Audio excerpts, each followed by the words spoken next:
मोहाडीमध्ये भीषण पाणी टंचाई निर्माण झाली होती। पाण्यासाठी मोहाडी येथील नागरिकांना भटकंती करावी लागली होती।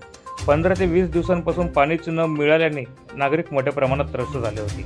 त्यामुळे मोहाडीतील पाणी पुरवठा सुरळीत करण्यासाठी पिण्याच्या पाण्याच्या पाईपलाईनचे काम करण्यात आलं। मात्र रात्री अचानक पाईपलाईनला गळती लागल्याने मोठ्या प्रमाणात पाण्याची नासाडी झाली होती। एकीकडे मोहाडी येथील नागरिकांना पाणी मिळत नसताना दुसरीकडे मात्र मोठ्या प्रमाणात पाण्याची नासाडी झाल्याचं चित्र निर्माण झालं होतं।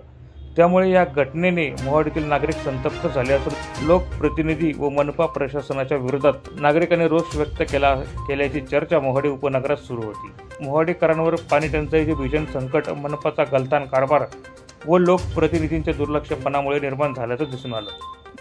प्रतिनिधी सुनील निकम, माझा महाराष्ट्र न्यूज, धुळे।